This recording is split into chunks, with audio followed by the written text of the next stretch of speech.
Hello, hi, my name is Nikki, welcome to my channel. In today's video, I will be doing a draw with me of some plants, and I hope that you will enjoy.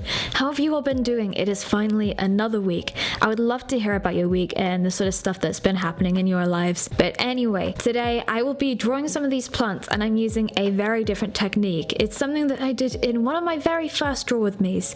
So basically, I am using some very simplistic materials, Crayola supertips, and also this blending brush from Tombow. To begin, I started out by drawing the outline and basic skeleton of a variety of different potted houseplants, and then now I'm going over that and adding detail and color. Basically, I am using a little ceramic coaster as a palette and scribbling some of the Crayola supertips, the just general markers, onto it, and using the Tombow brush pen to mix the different colors and tones to get the color that I want. Then with that blending brush, I'm using that to put the color onto the page. This technique is very reminiscent of watercolor, and it creates a very similar effect.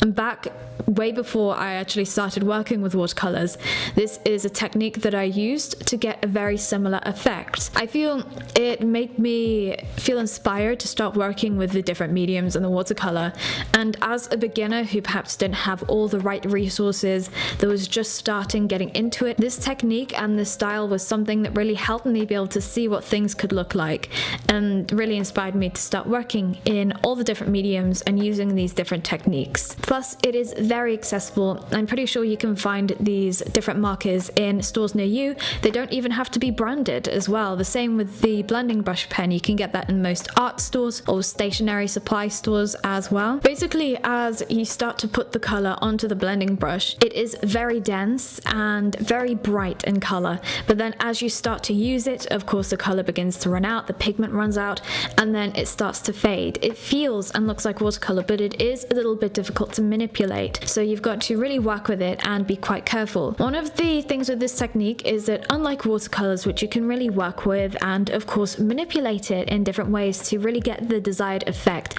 there are so many different things you can do in watercolors, but this, once it's on the page, it is on the page, and you have to work with it as it is and be very careful. But I haven't been practicing this technique for absolutely years and doing it every single day. I've only done this a handful of times, and it is so easy to pick up. And if you want something with the beautiful effects of watercolor, but perhaps don't want to commit to buying a palette, or you're not sure where to start, or you just want to experiment and do something quite casual, then I think this is really good for you. As I'm designing all of these plants, I'm trying to use a big mixture of different colors and tones from the marker pens, and basically some of the plants have more blue tones, some more yellow, and some darker greens. I think instead of just having one flat color throughout, adding in those little color variations depending on the type of plant is a very good idea. I'm using a lot of different plants that I either own or I'm familiar with for reference, so I'm familiar with the sort of colorings on them, the different patterns, and I'm just trying to do different amounts of shading and make sure that there is some nice color variation on the page, because all of those little differences and all of those tiny design things just make all the big difference. Plus, later on I will be adding more plant details to make them look closer to the plants that they are inspired by. One of the great things about using this technique is, unlike with watercolors, which can be quite runny, and with the page having to be wet, it can be quite difficult to add, for example, some big detail in one tiny area. But with this, seeing as you have a very fine point that you have full control over, the page is not wet, it is very easy to add fine details to one very specific point, or get right into corners and such things as that.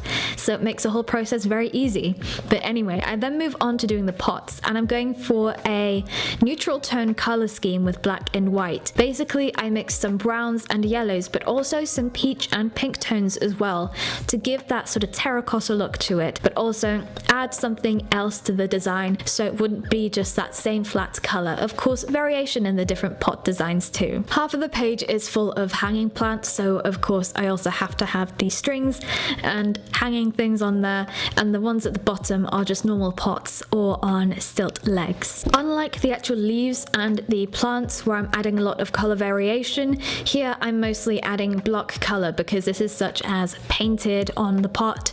it isn't so much shaded, or there isn't going to be that sort of patchy coloration on a natural plant. Now, as I'm going over all the plants and the pots in my Unipin fine liners in black, I'm doing this to add some more detail and make sure that some things stand out. I'm beginning by doing the plant pots and also all the things that they're hanging from, adding all the little details and doing the outlines, because there is a lot more black detail on the pots that I find, and then later on I will be going in and outlining the plants. At first I thought that it looked good by itself, but then after adding that little extra detail, it made all the difference and it looked so good. So for this, I'm using, of course, my favorite Unipin fine liners. I use them in practically all my artwork, especially my bullet journals. But for here, I am using mostly thinner and also a brush pen. The brush pen I use to fill in larger areas because you can manipulate it easily.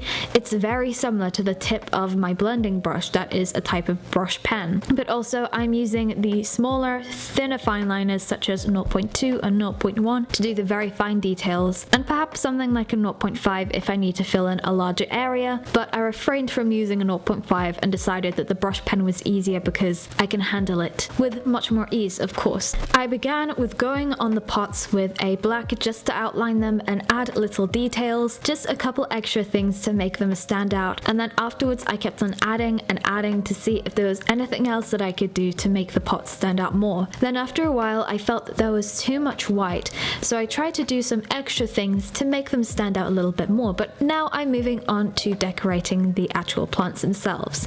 I'm mostly using a 0.1mm black fine liner and going around the edges, adding a few little spikes on the cacti, adding just some texture to make the plants look more like plants, such as my big aloe vera, adding some little texture there to make it look different and really stand out, or perhaps emphasize the shape of some leaves. All of these things really do go into the detail, help separate all those finer details as well, and everything works together so perfect. I don't know about you, but oftentimes I get scared to line my work because I feel like it ruins it, but sometimes you just need to dive in there and then it makes such a good difference. But if you're interested in seeing more of this piece of work but in photograph form, if you'd like to see some pictures of it afterwards and also other pieces of art like this that I do in my free time, or maybe you want to see some stuff behind the scenes, whether that may be a live stream while I do some painting or drawing, or just a couple photos and boomerangs, then you can follow me on Instagram, which is @expressivejournal. Everything is linked down below in the description. Also, I post all of my things on Pinterest. Plus, if I have any inspirations or references, I will link them down in the description below so you can see where all my ideas come from. Plus, you can support me on other platforms like Ko-Fi. If you want to give me a hand, make sure that I can produce the work that I do and help me to do that, then please do support me on there. This was so simplistic, really easy to do, and quite quick as well. It's just one of those pieces that even though it's simple, it